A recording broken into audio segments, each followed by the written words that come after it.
Hello, everybody. I'm Chris Segrell, Principal of Christ the King, and I'm here with Amy Becker, Assistant Principal at Christ the King. And we're very happy to be here, as always, to just share news about the school with all of you. So we're going to start it off with the status of the school. And as of Friday, March 19th, which is today, the day we're making this video, we do have some quarantines that are going on in the school. We have 0 teachers quarantined for COVID-19, which is good. 0 staff members that are quarantined due to exposure outside of the school. Another good thing for us. We've seen some students, an uptick in the student exposures and infections. We do have right now 4 students quarantined because of COVID-19, because they have it. And then we have 7 students who are quarantined due to exposure outside of the school to somebody who has either tested positive or somebody who has been infected. So it is a noticeable increase in our out-of-school COVID exposures and infections. We are a little concerned about that, and some of these happened over spring break. Just because of get-togethers or travel or whatever, just daily life goes on, and sometimes these things happen.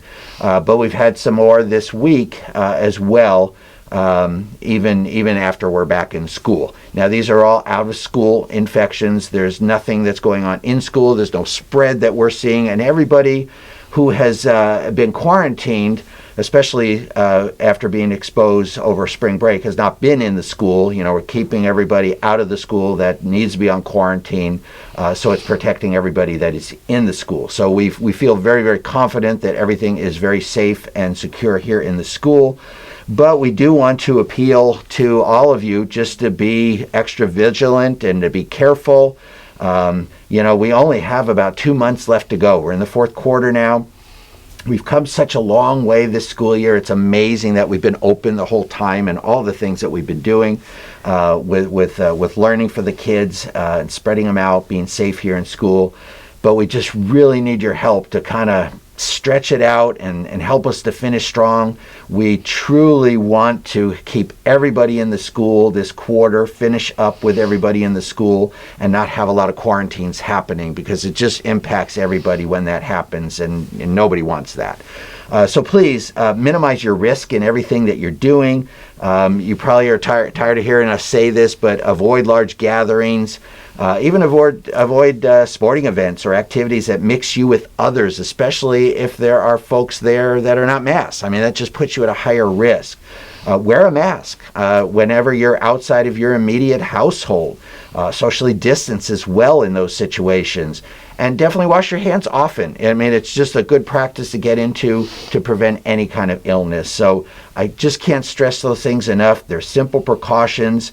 We want to be strong together. We want you to minimize risk. We want to protect each other, and we want to finish the school year strong. So please help us do that. If everyone does their part, we can do it. We know we can do it. Spring is here, and there's just a lot of temptations to do things and mix and everything, and everybody's just tired of COVID too. We totally get that, but hang in there.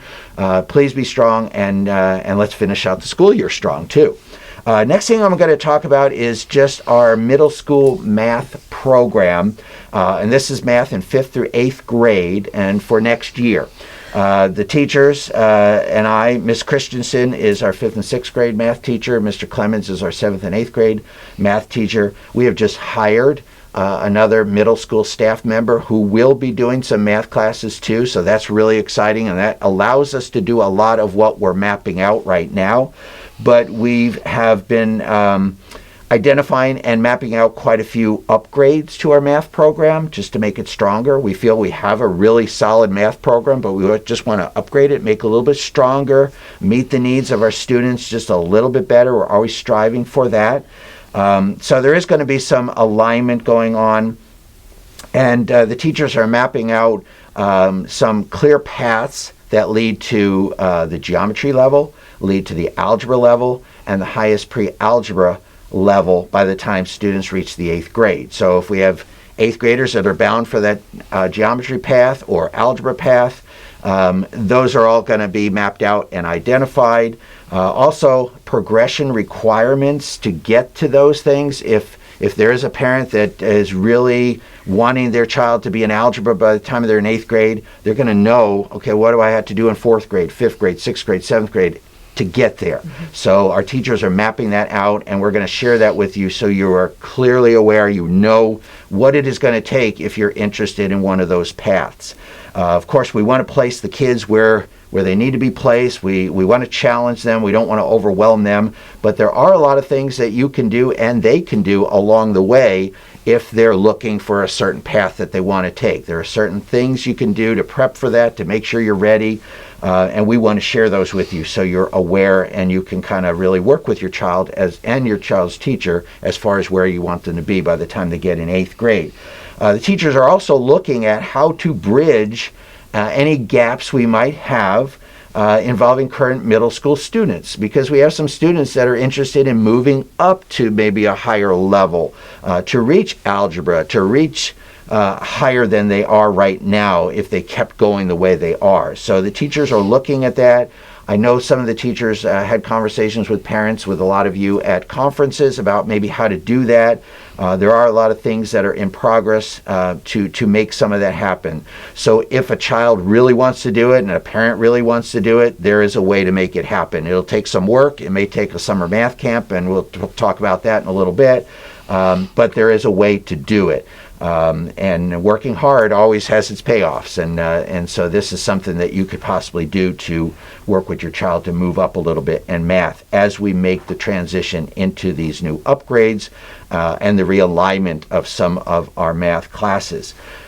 There's a lot of information about this. I could probably sit here for an hour and talk to you, and I know you don't want to do that. And I want our math teachers to be part of that anyway, because they're the ones really that are putting this together and doing so much work on this.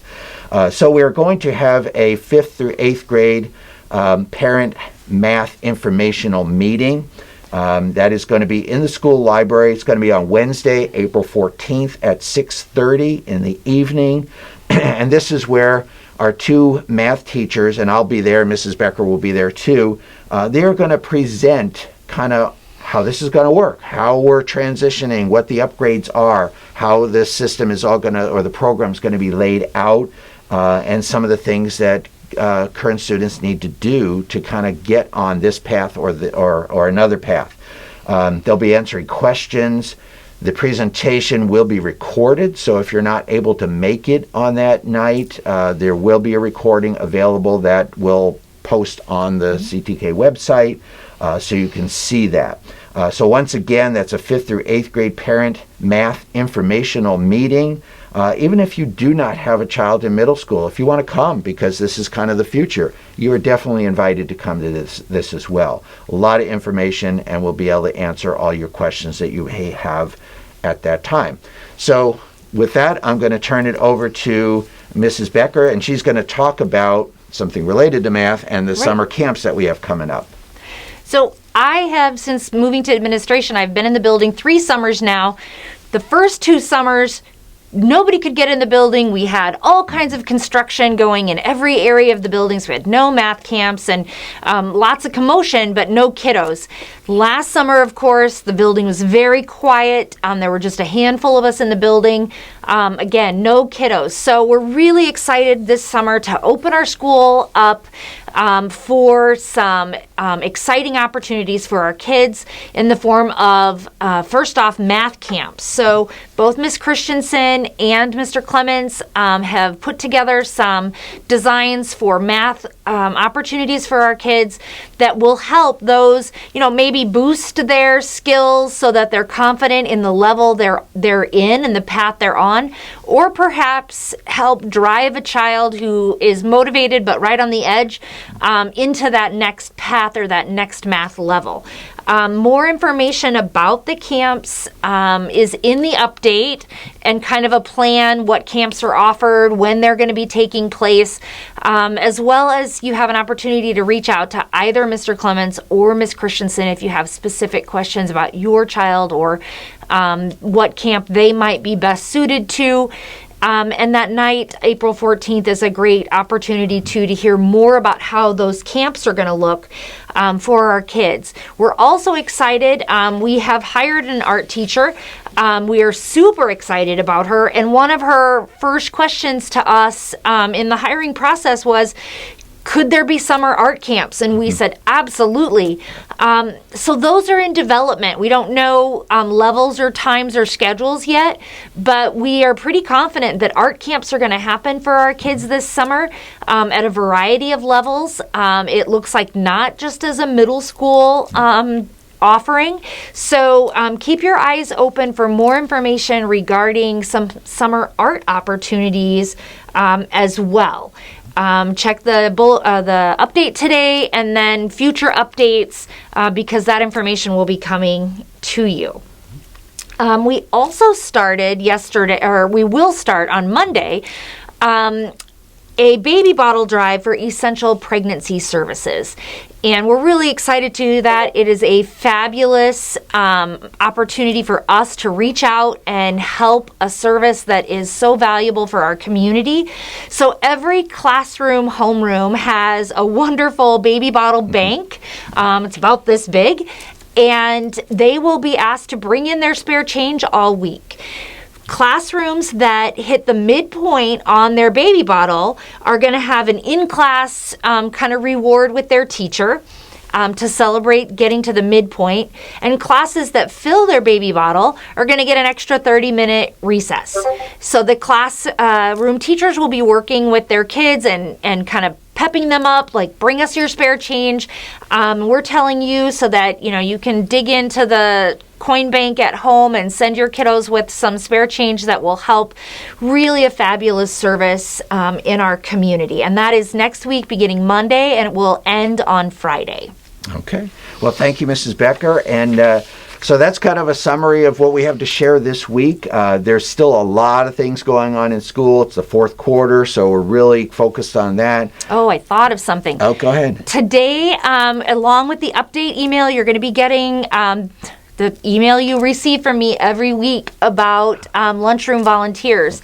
Okay. I can't thank our folks enough. Some of you, we're getting really familiar with each other because you're here all the time. I just want, if it's been in the back of your mind, you're like, oh, I haven't done it yet. And, at this point, is it really necessary? Or, I wouldn't even know what to do. We can train you. I guarantee you'll have a great time. So when that link comes out, if you haven't jumped in and, come to lunch at our school, I would, invite you, grab a buddy who hasn't done it yet either. Both of you sign up. We'll get you trained in about 15 seconds and send you off to lunch with some great kids. Look for that email this weekend for sure. We do need your help.